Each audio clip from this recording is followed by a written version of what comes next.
Okay,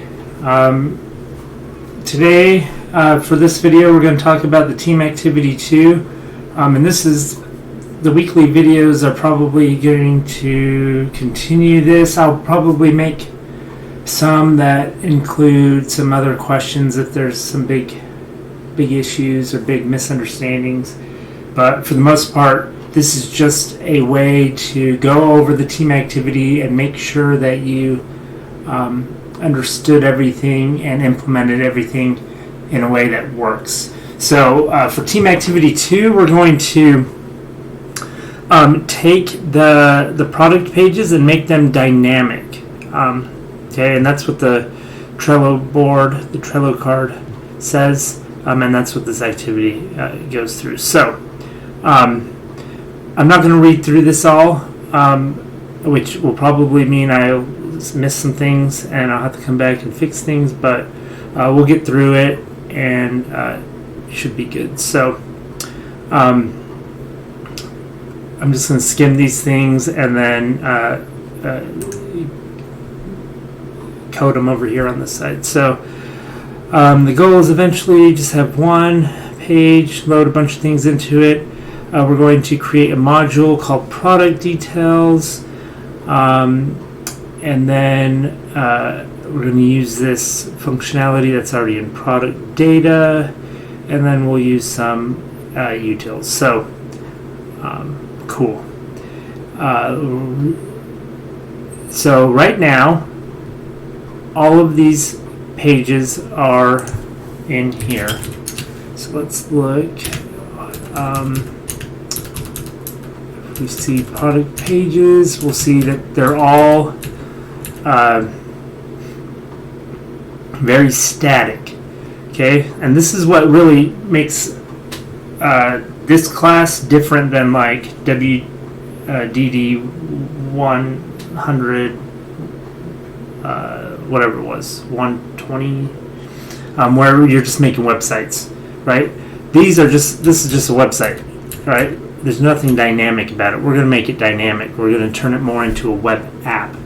Okay, so we're going to come in here and we want to make a new file called index. Okay, and then it says we need to make some specific changes, remove all the product specific information, yada yada. Here's one way that it could look. So I'm just going to copy this and put it in here. Okay, cool.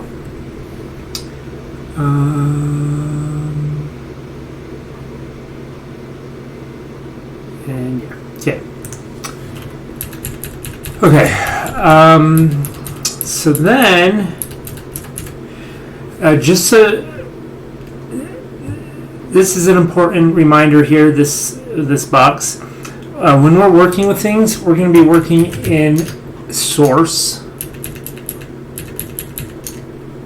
not in the dist directory that's created when you run like vite build.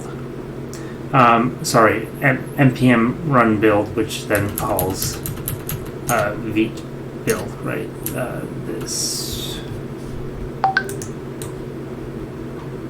Okay, if you run that, it could create a dist, and that's the distribution directory that is all generated. And so if you go put it in there, the next time you start your server with either npm start or npm build, whatever you run, it's going to overwrite that. So you want to make sure that you're in the source, okay, because that's what Vite uses to generate everything. Okay,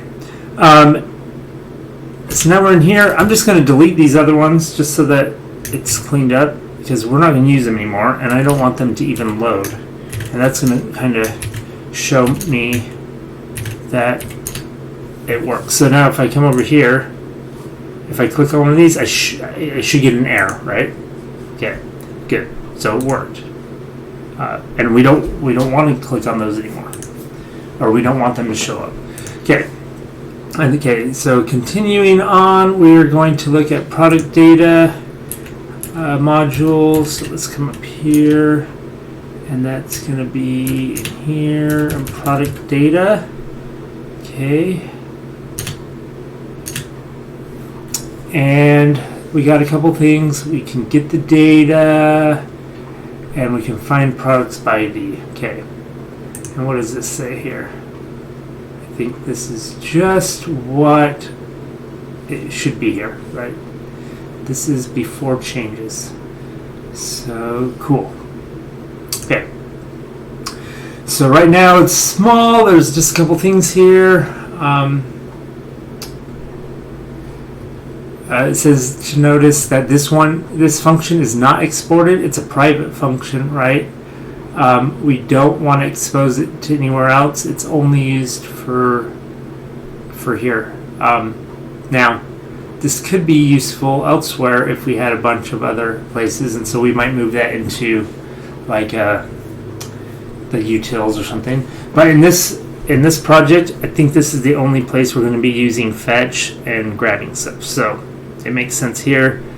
It makes sense to not export it. Anytime you want functions to just not be messed with outside or used, and the reason why you might do that is because if they're very specific to this function, you don't want to be relying on it elsewhere and then make a change here and then break that elsewhere, right?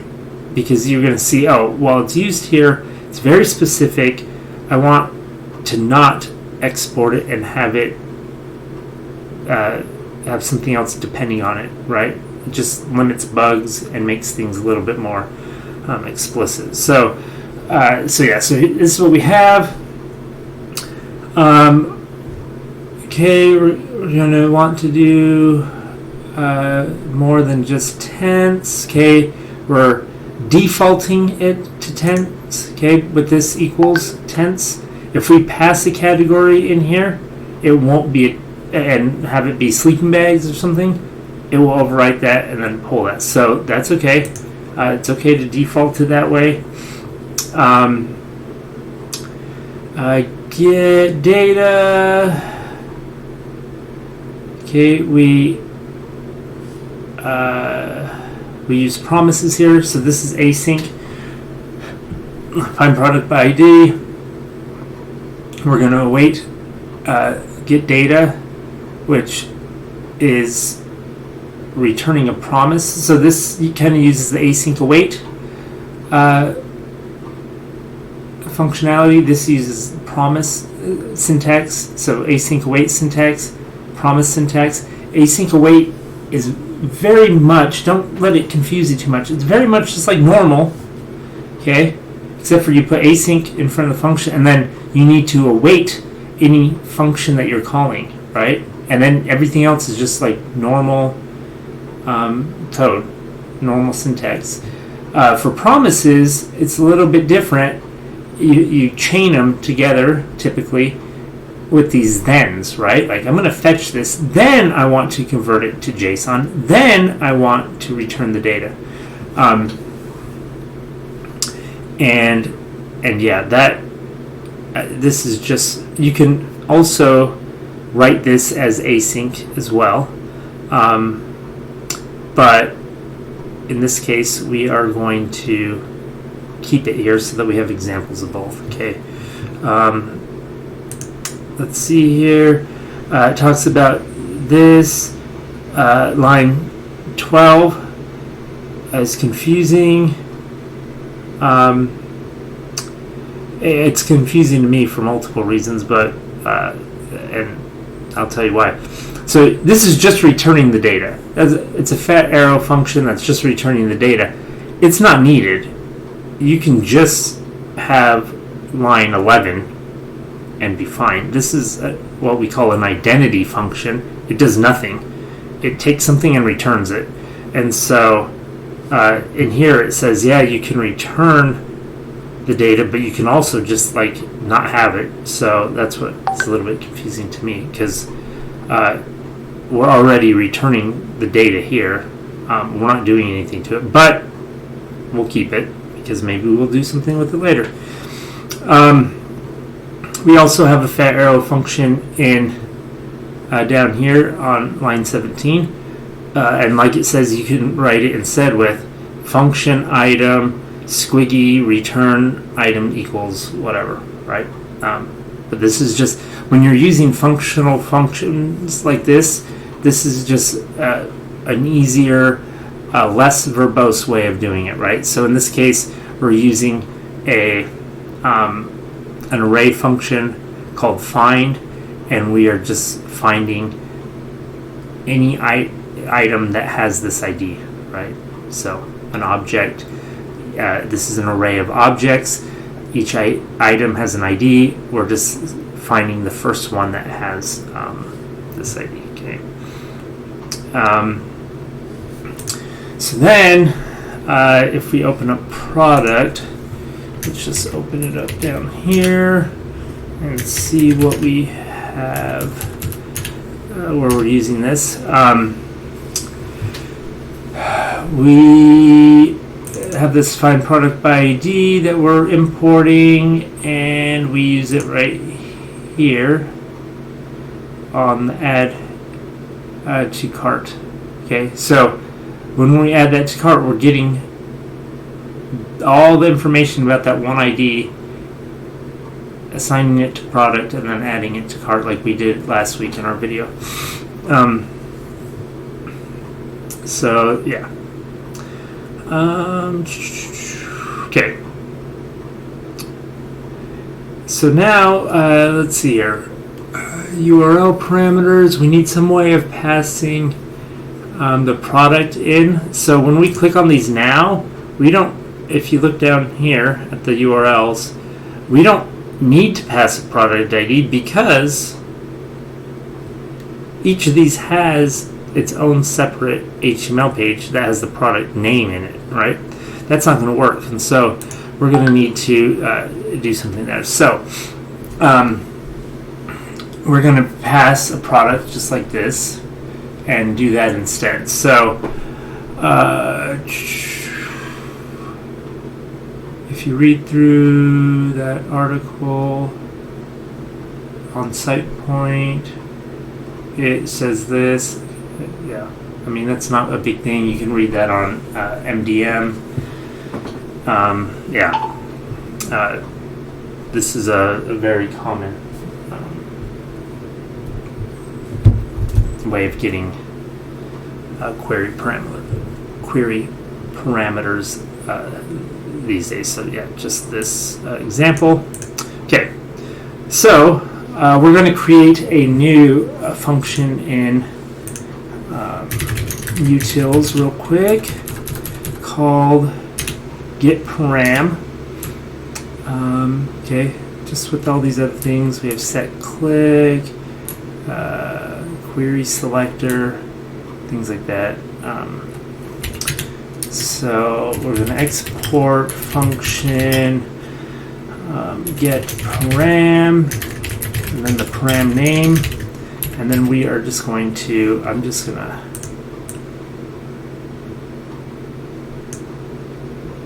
copy this, paste, just to save some time, but we're going to have to change it, okay, because this product, yeah, so we're going to change it a little bit. I'm going to go ahead and keep this, because we're going to say, no, I'm not. Okay, we're going to return the get, and this is going to be dynamic, and it's going to be the param, okay? Okay, so that's our function there. Don't forget to return the parameter. That's what I just did. You could just say, I was going to say const param equals, but then there's a naming collision there, and that whatever, so I just return it straight up like that. Okay, so now we're going to import this into products.js. So let me just make sure that we're saved there. Go to product.js, and up in utils, we're just going to import git param. Okay, import that into here. We're not going to use it yet, I guess, for now. And then we're going to open the index.html. Now, this might be confusing because you're like, well, which HTML? Index.html. Because anytime you see this in the documentation or the assignments where there's just a / and it's not prefixed by anything, it means the highest level. So it means this HTML.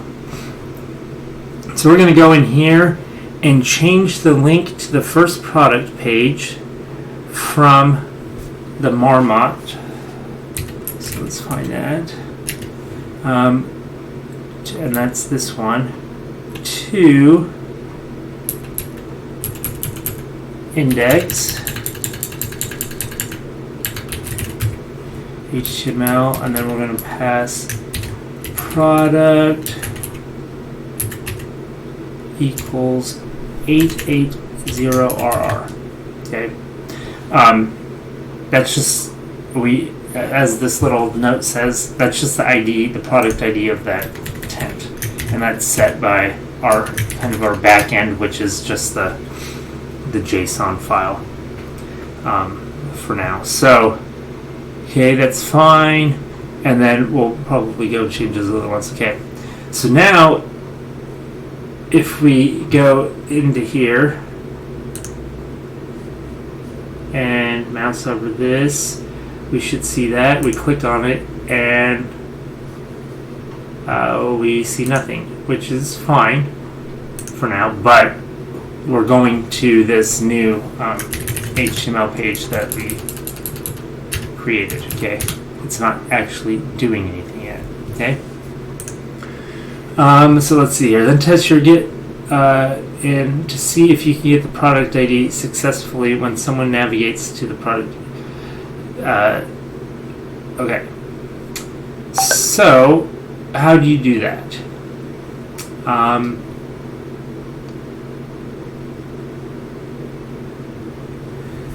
So this isn't super clear, but so we need to find the product where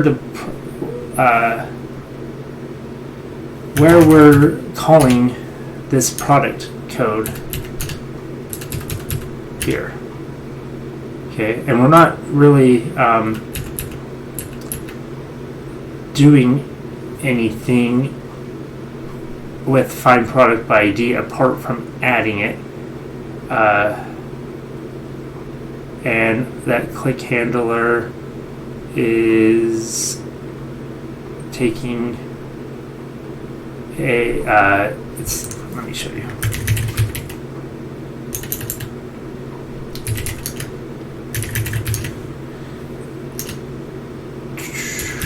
It's going to take this, the add to cart, the date ID, which we're not giving it yet, and then doing some stuff. So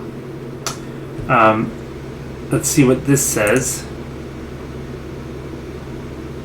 Okay, so this is just saying, like, hard code some stuff and just test it out. So yeah, so we can do that, though. Yeah, so if we just come down here and just test this out, const product ID equals get param, which we imported, and we want the product, and then we just log it out using find. Now I don't know if this will work. Come here, inspect. Okay, Okay, it's not going to work because this new page that we have doesn't call product ID. Okay, so let's see, did we miss something?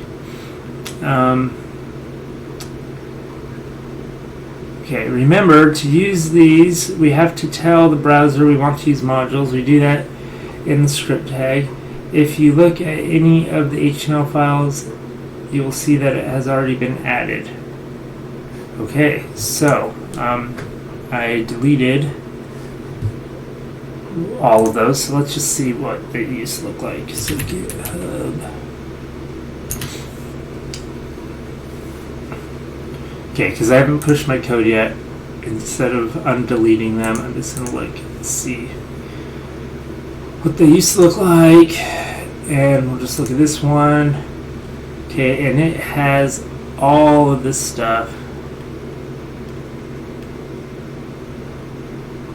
Okay, and somewhere it looks like it has this. Okay, so now let's look. What did this tell us to do? Open and save the product. We also need to make some changes. We need to remove the. Oh, okay, so I did that wrong. So it wants me to copy this whole thing and remove all the specific stuff in here. So I'll still copy this.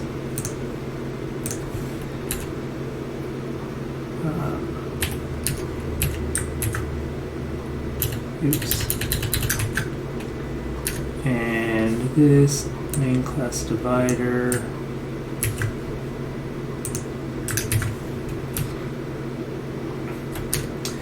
And everything else after this. Okay, that makes a little bit more sense. So yeah, so this should be all of this stuff, but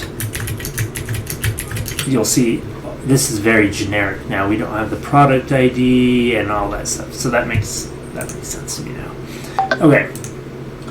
So now if we come on here, we should see that we have a promise that's pending. Okay. And promise result and all the stuff, right? And of course that's going to happen like that because we're not awaiting this or doing anything with it.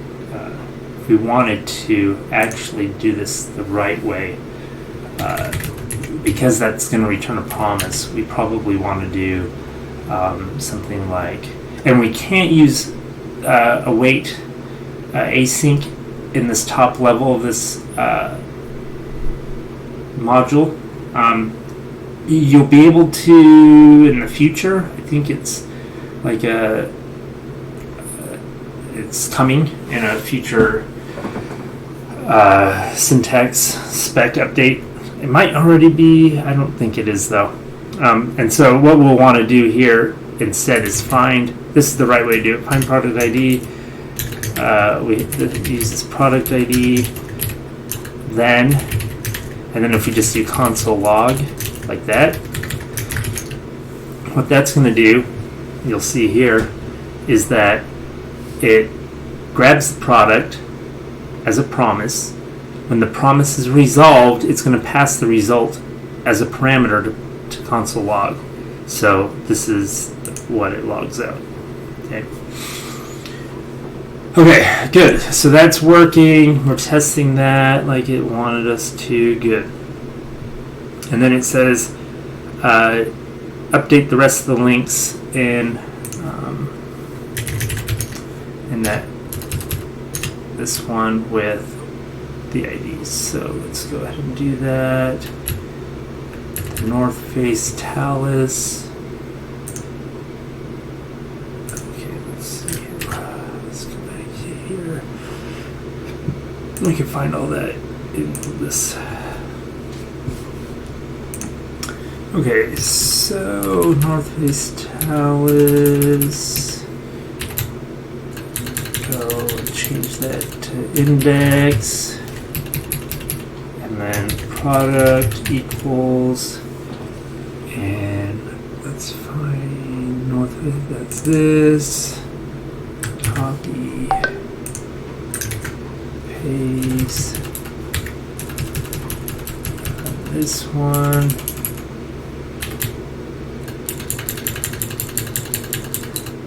Index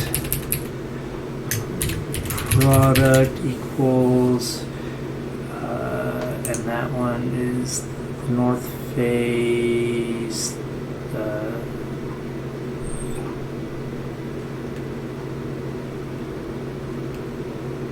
Alpine. Is that this one? This isn't. I mean, it's not. We can just do whatever here, but you know. It's nice for them to match up so we don't get confused. Okay, and then the rim rock, I think is the last one.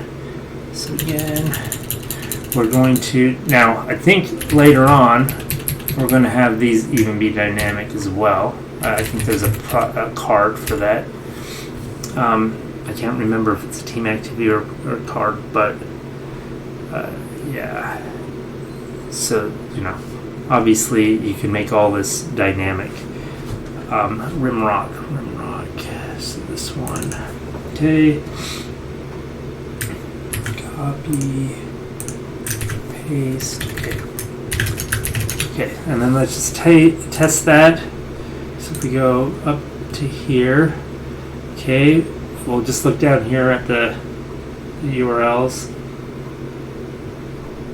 Okay, they're all now products. Click here, we get the rim rock, we get the Alpine, and this one should be the Talus. Okay, sweet. So now that's all working. I think we're done with this top level page. Let's see what we want to do now. Okay, create a new file in the JS folder. Okay, I'm going to okay.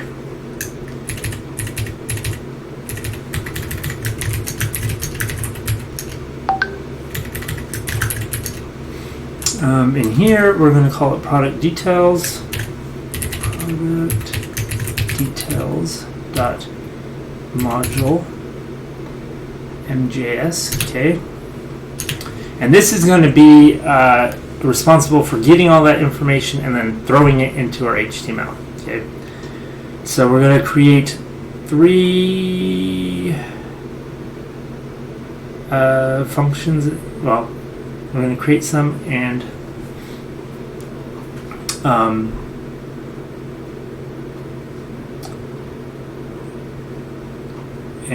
copy some over. So let's just and I'm assuming we're going to export these. Oh yeah, the default export, this one. So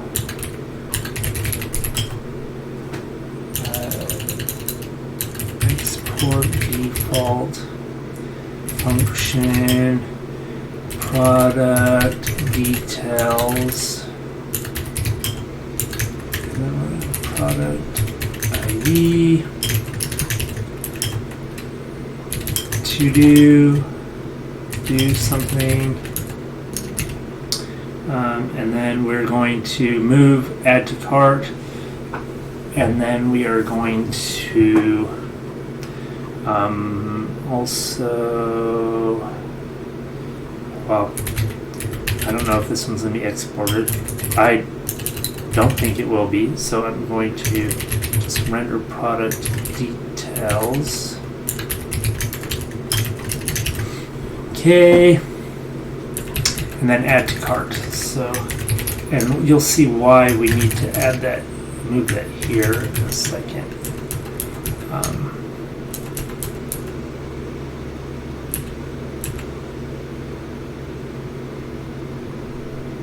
So I'm assuming that's the add to cart handler. We'll worry about that in a minute. Okay, let's just work with what we need to do, and then yeah, figure out what else needs to be done. So to use our module, we need to pull everything from the last few steps together in this and it should look like this. Okay, so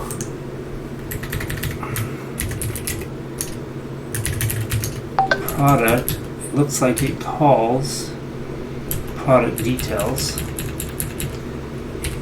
using the default export, which will be product details from product details. Okay, and then we are going to just do this. So remember, I had like that test down here. I deleted it. Okay. Now we'll just do this. And okay, and then here, let's just see what the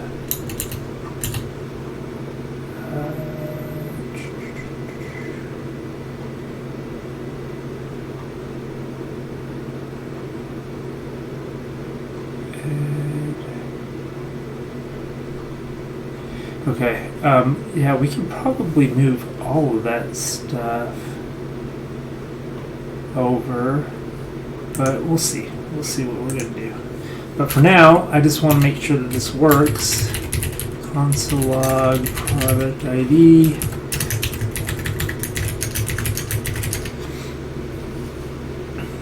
And if we click on some of this, we're just echoing out that the console ID. Okay. So now this is going to tell. So we haven't filled these in yet, and we'll do that in a minute. I think that's what we do here for the finish it up. But this tells us kind of we need to make some changes in the Vite config. So let's do that real quick, and then I'll just quickly finish that up. So the Vite config, what this does is for when we like compile the site, this kind of tells what we are throwing into our like final product. Okay. And right now we had like this product 1, product 2, and it's like telling it, oh, I want to pull these HTMLs and I'm going to throw them into this dist directory so that they're available on production on your sites on Netlify. Okay, but now we don't need all of these. We can have them work just like the main and the cart. Okay, so we can just get rid of this product, get rid of all of these. Okay, and then we're just going to do product pages and then that index. Okay, so just like these other ones.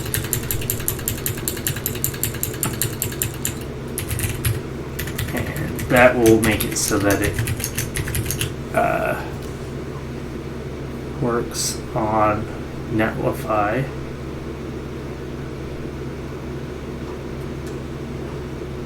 Okay.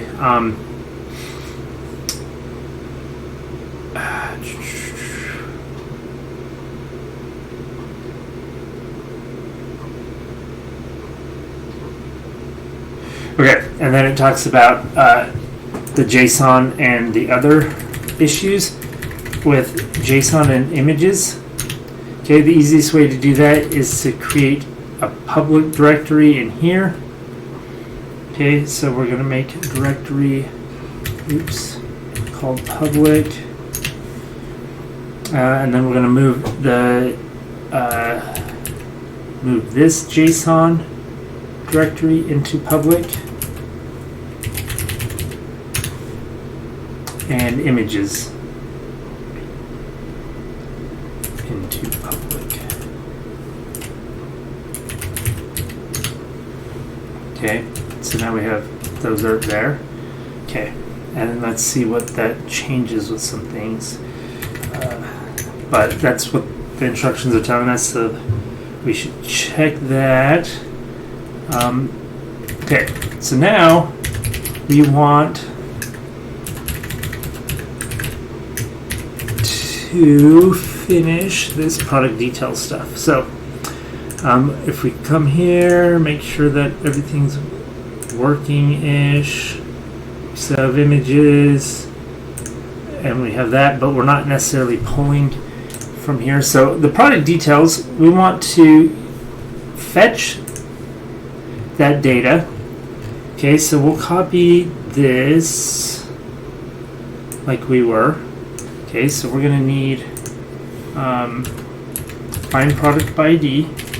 So I'll move that up here.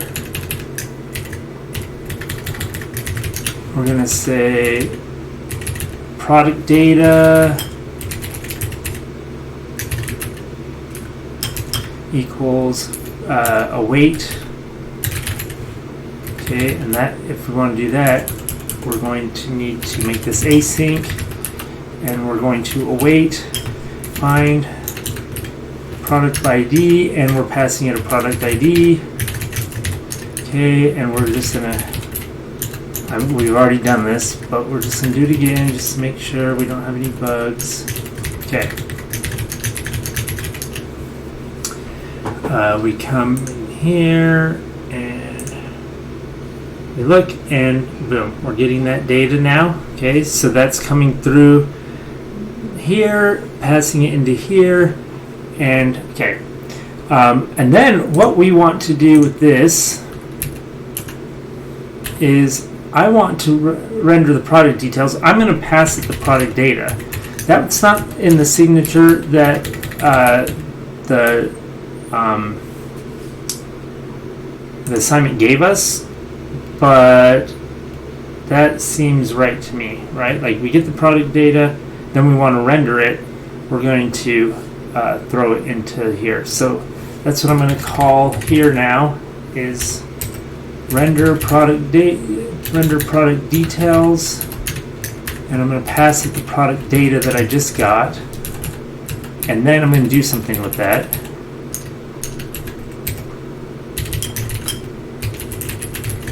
Okay, that's my to-do, do something.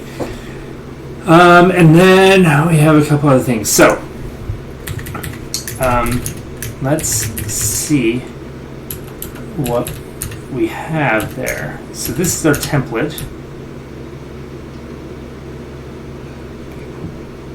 and this is all the stuff. So what I'm going to do, let me just see, I'm going to open a bunch of these little things, but we have utils, we have the query selector,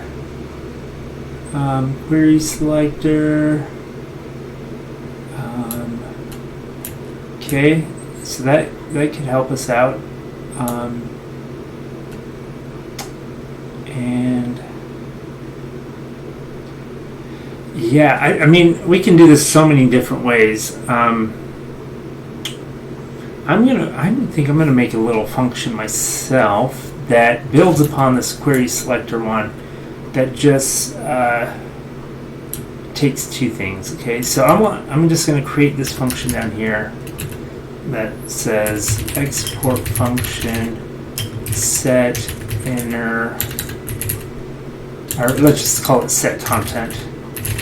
Okay, and we're going to take a query selector, and then we're going to set selector, and we're going to content. Okay, and that can be anything. And then what we're going to do is we're going to, it doesn't return anything. We're going to do, well, I guess it could, but we're going to do query selector. Let's just return that. Return query selector. And we're going to use this selector, and then we're going to do inner HTML equals content. A very simple function, but that should help us. Oh, yeah, that's weird. It's not gonna return it. It would be fine if that was a function that returned the node that query selector gets. But yeah, so that's what we're going to use. We're going to come over here and just use that from import, set content from utils. Okay, and then we can do this. Okay, so down here, we are going to set content, and we have like a product name, and that's an ID. So product name, and then and we're going to pass that what? So if we go over here, so we lost that.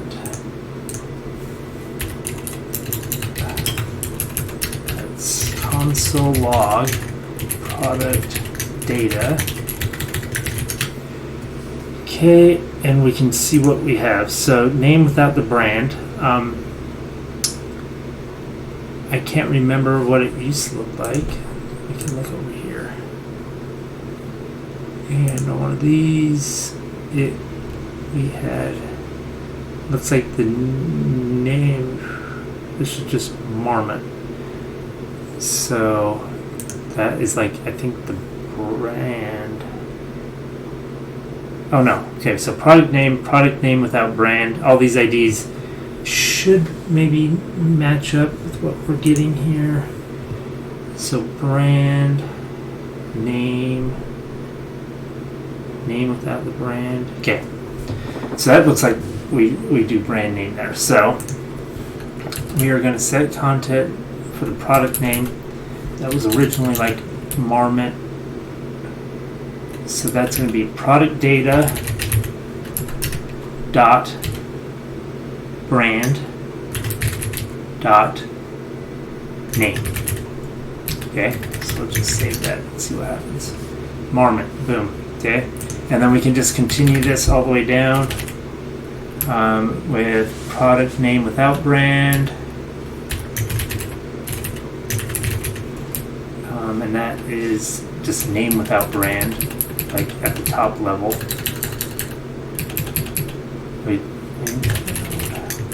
And save, boom, okay.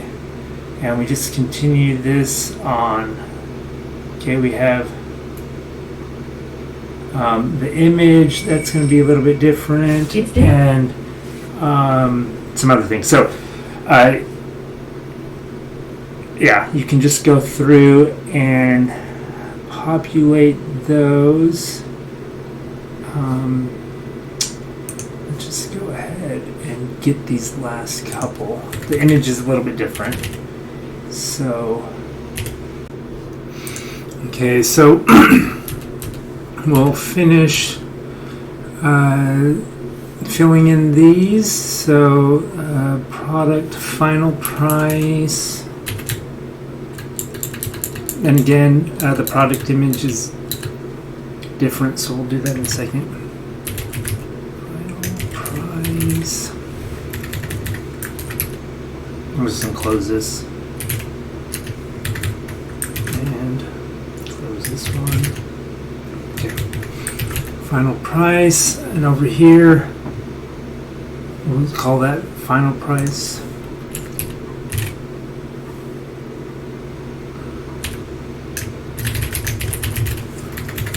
And as we save this, we can start seeing that there. Product description HTML simple.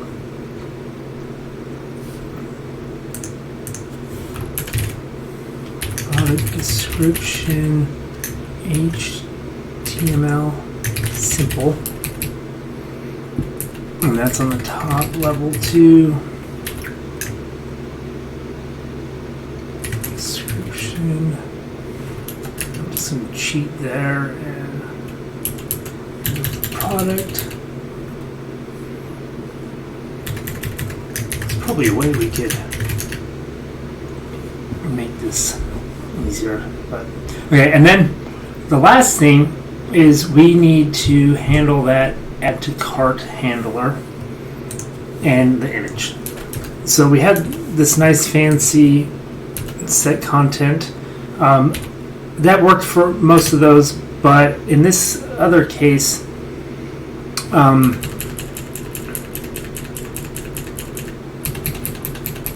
it's not going to work for the image because we just want to set the source.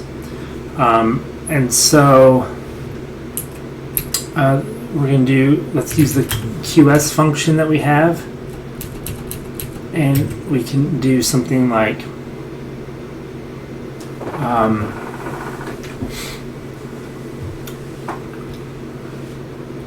QS, and then product image,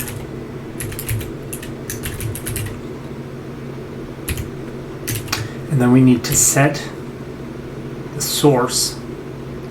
So we can do that a couple ways. Let's just use the set attribute.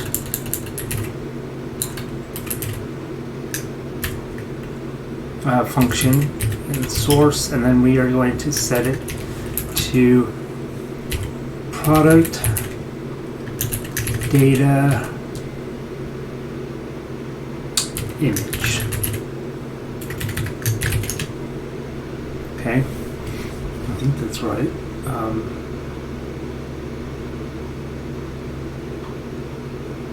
And the logo. Where are those opening to? Oh. Let's come down here and see if we can. Brand, logo, colors.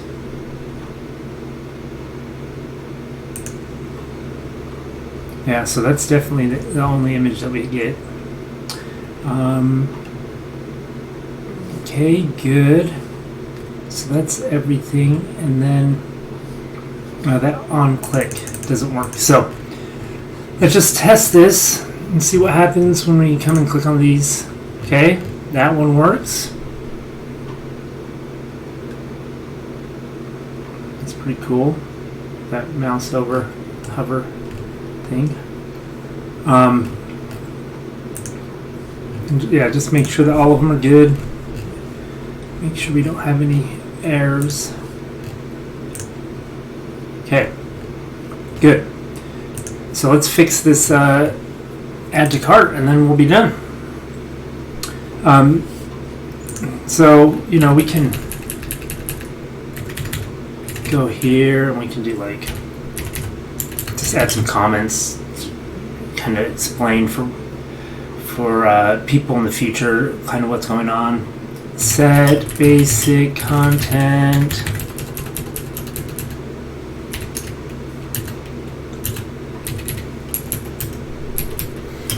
Set image source. Handle add to cart. Okay. So this is where we need to start moving some stuff. Okay, so we're done with that.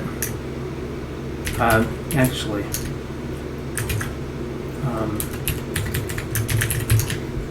oops.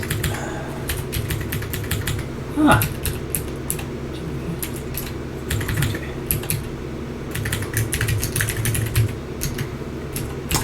I just want to check to see what we have. So add to cart, and actually I think it's already listed in this other file. So okay, so in this product, you'll see that we do the add to cart and the handler and all this. Now, we can simplify this and make it a little nicer. So we're going to just take all of this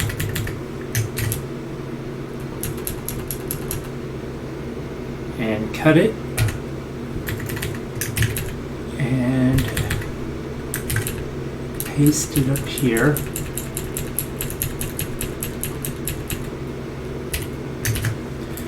Okay, and then we don't need all of this. Actually, we already have that one.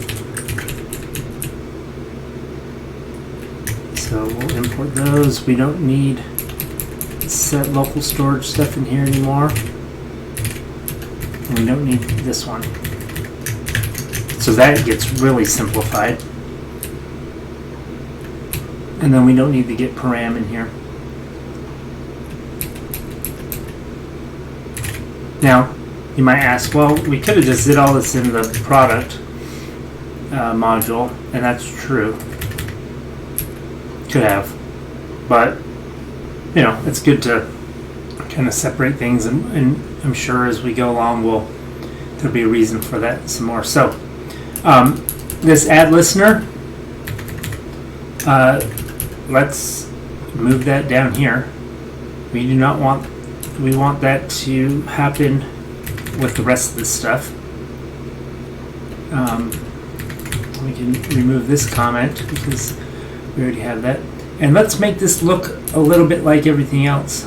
So instead of using this document get element by ID, we can use this query selector function and do that. Okay.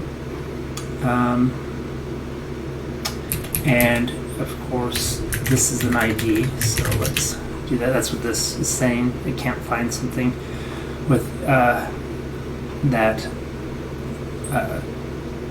This was returning nothing because my query selector was weird. It was this add to cart, no dot, no hashtag. So with an ID there, that works. Okay, and so when I click on that, it's going to call the add to cart handler. Okay, now that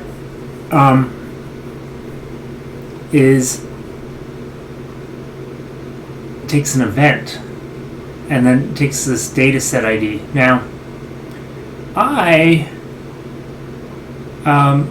just want to change this because we already have the find product by ID, and we already have the product down here. This product data is the product, right?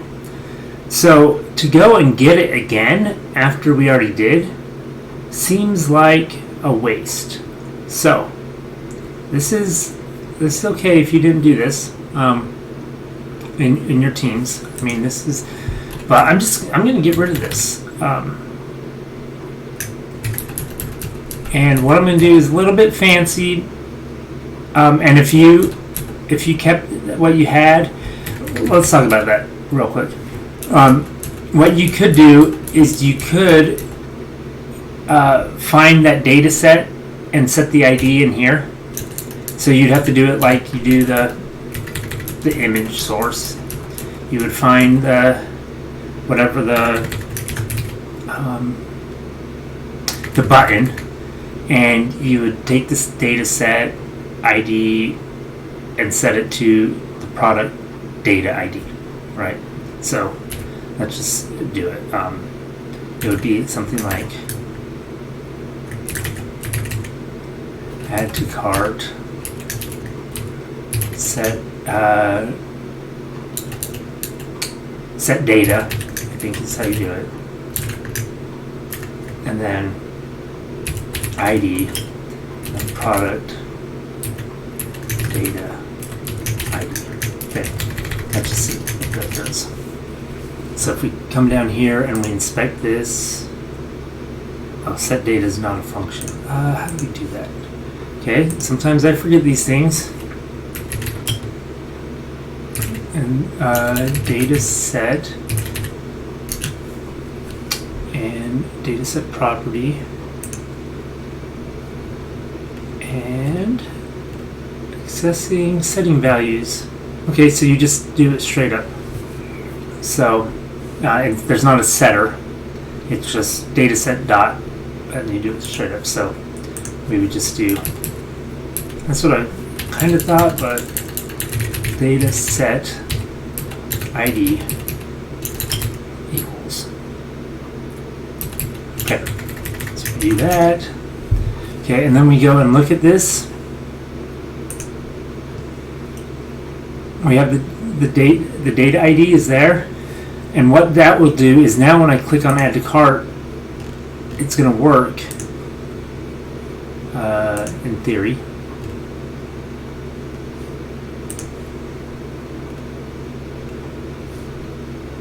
Click add to cart, handler.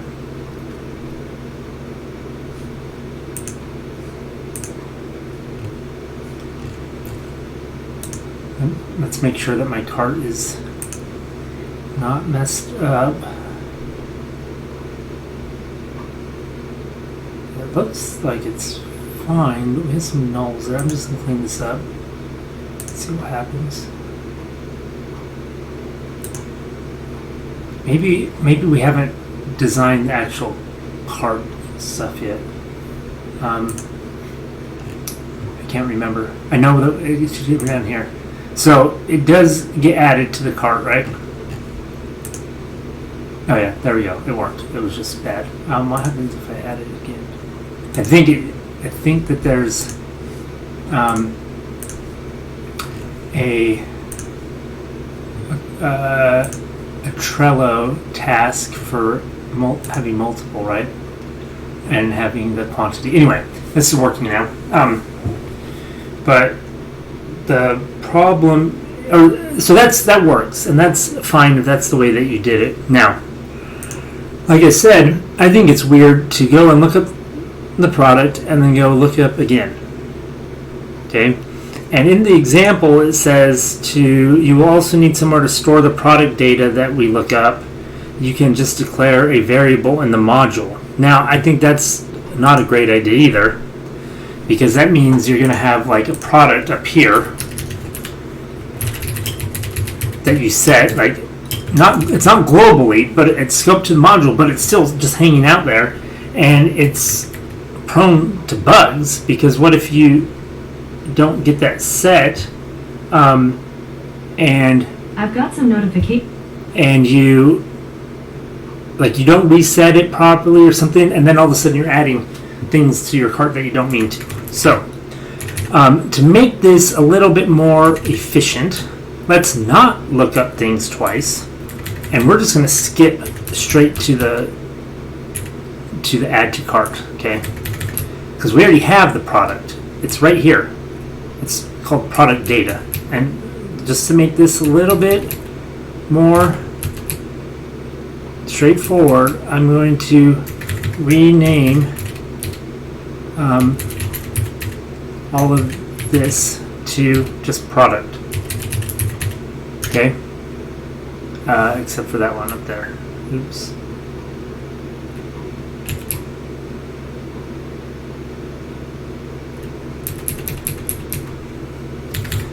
What did I do? That's product data.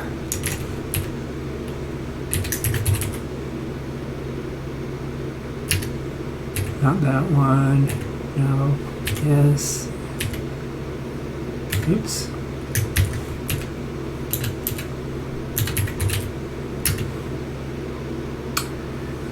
Which one is it? No. Yes. Yes. Yes. Yes. Yes. Yes. Yes. Yes. Okay.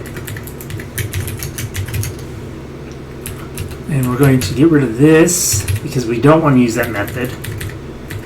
And we're just going to pass. Now you might. So we don't have add to cart handler anymore.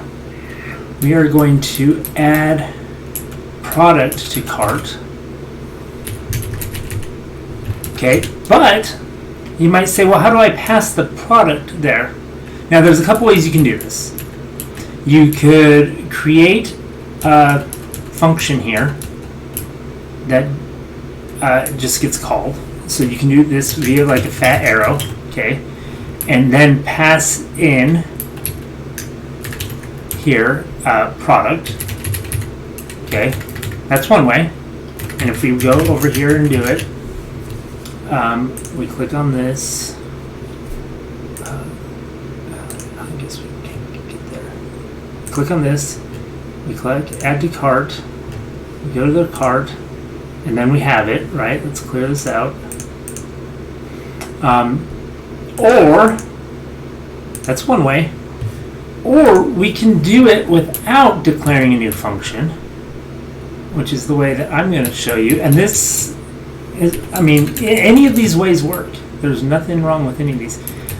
We can do bind.bind and pass it product like that. Okay, that's going to return a new function with product bound as the first parameter. Okay, if there's two parameters here, we would get the new function, and then we'd be able to pass more to it. But we only have one, and that's going to be bound there. It's not going to call this function yet. Okay. If I went like this, it would add it. It would add it right away, right? Because I'm calling that function with the product before even click. Because this is not a function that I'm passing. This is whatever this returns, right? This is calling a function, so it's passing it null, null, because there's nothing that this is returned or undefined. Okay, and so when you clicked on that, it would do nothing, maybe throw an error. Okay, but when I do bind, that's returning the function with that first parameter bound to it. So if I come back in here, let's just double check we cleared that out, right? Okay, and I click on one of these. Now I add to cart. Is trusted true? What did I do wrong?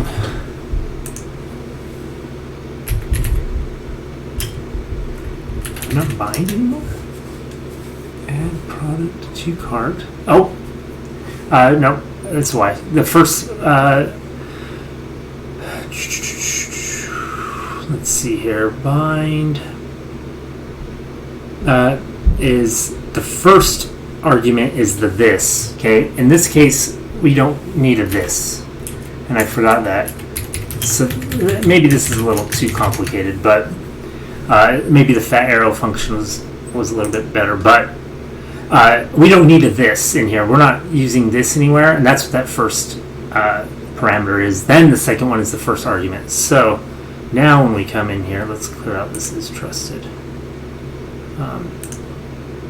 We come in here and we add to cart. Then we get that. Okay, and again, the beauty of that is we're not going and looking up that product twice, right? When we start using an API, those can take a couple milliseconds, and that's wasted time, right? And wasted bandwidth. We don't need to do that. We already have that information. We can pass it in. So just a new way to do it. Either using that fat arrow function and having an anonymous function and then calling it, or binding the product there, so that when it gets called later, it already has it there. So I think we learn more about that later on in the semester, unless we did already. But I think it's in a couple weeks. Anyway, that's it. We've did everything that we needed to for that, and hopefully that answers any questions or concerns that you came up with as a team this week. If you didn't get all that done, go ahead and do it now. After watching this video, and make sure that your site is up and running and to this point, because we'll be adding more to it later. Thanks for watching. Bye.